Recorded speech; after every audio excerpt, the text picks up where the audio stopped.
Hi hello friends, இன்றைக்கி வந்து சமையல் வீடியோவில் என்ன பார்க்க போகிறோன்னா இட்லிக்கும் பொங்கலுக்கும் நல்லா சூட் ஆகிற மாதிரி சாம்பார் தான் பார்க்க போகிறோம்.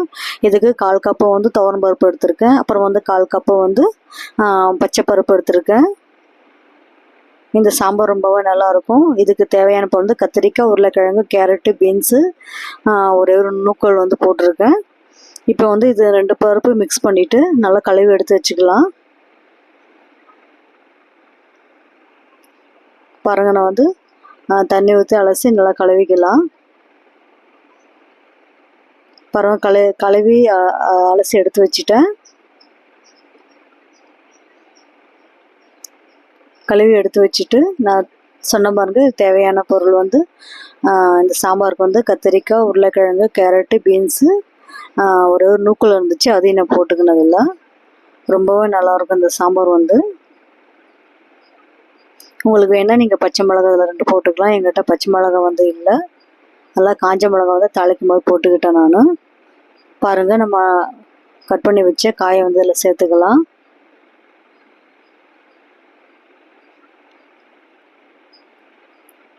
காயெல்லாம் சேர்த்துட்டு திட்டமாக அதுக்கு வந்து நம்ம வந்து தண்ணி ஊற்றிக்கலாம். அது முழுகிற அளவுக்கு தண்ணி ஊற்றிக்கலாம். அது கொஞ்சோண்டு மஞ்சள் பொடி போட்டுக்கலாம். நம்ம கொஞ்சோண்டு பெருங்காயத்தூள் சேர்த்துக்கலாம். நல்லா நல்லா வேகிறதுக்கு, சீக்கிரமாக வேகிறதுக்கு எண்ணெய் வந்து கொஞ்சம் 2-3 சொட்டு ஊற்றிக்கலாம். ஊற்றிட்டு அப்புறமா வந்து கொஞ்சம் லாக் பண்ணி வச்சுக்கலாம். ஒரு 5-6 விசில் வரட்டும்.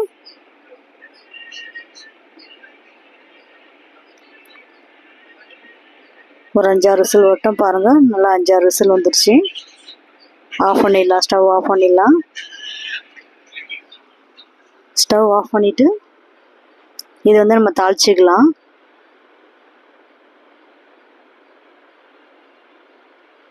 எங்கள் குக்கர் வந்து அந்தளவுக்கு வராது, அதனால் ஒரு 5-6 சவுண்டு வந்தால் தான் நல்லா வேகும். அதை வந்து தாளிச்சிக்கலாம். இந்த பக்கம் வந்து சாம்பார் குண்டான வச்சுட்டு குண்டான் காஞ்ச உடனே எண்ணெய் ஊற்றிக்கலாம். எண்ணெய் ஊற்றிட்டு கொஞ்சோண்டு கடுகு சேர்த்துக்கலாம். கடுகு, அப்புறம் வந்து ஜீரகம்,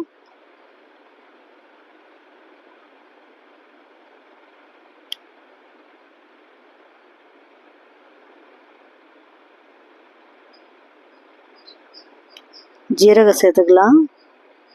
அப்புறம் வந்து வெங்காயம், தக்காளி, காஞ்ச மிளகாய், கொஞ்சோண்டு இஞ்சி, இதெல்லாம் போட்டு நல்லா வதக்கிக்கலாம்.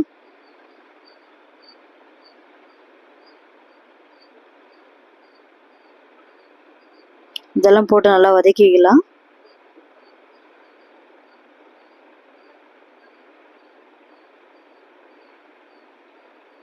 நல்லா வதங்கினோடனே வெங்காயம், தக்காளி, காஞ்ச மிளகாய், கறிவேப்பிலை, இஞ்சி, நசுக்கின இஞ்சி, இதுதான் நல்லா போட்டிருக்கேன். நல்லா வதங்கி வந்த உடனே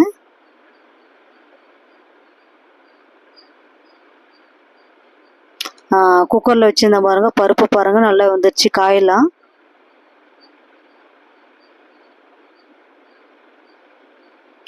பாருங்கள், நான் உங்களுக்கு வீடியோவில் எல்லாம் காட்டுறேன் பாருங்கள். நல்லா வந்துருச்சு பாருங்கள். இதில் நல்லா தண்ணி ஊற்றி மிக்ஸ் பண்ணி நம்ம அந்த குண்டாவில் ஊற்றிக்கலாம்.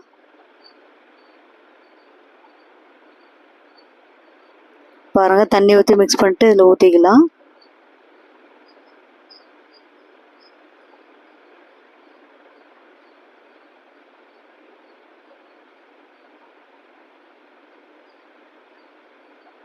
எவ்வளோக்குள்ள நம்ம தண்ணி ஊற்றுறோமோ அளவில் இப்போ வந்து கெட்டியாகும் சாம்பார் வந்து. ஏன்னா நம்ம பச்சை பருப்பு சேர்த்ததுனால நல்லா கெட்டியாகும். அதனால் நான் தண்ணியாகவே வச்சுருக்கேன்.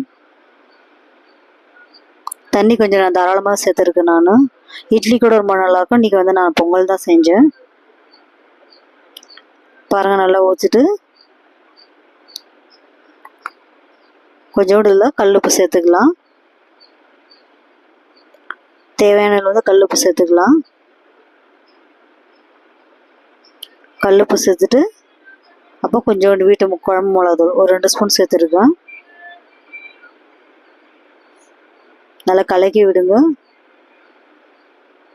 இதனால் வந்து நல்லா கொதி வரட்டும்.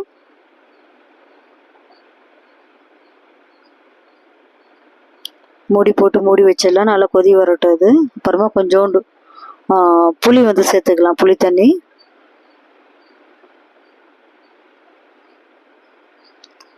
இன்னும் கொதி வரல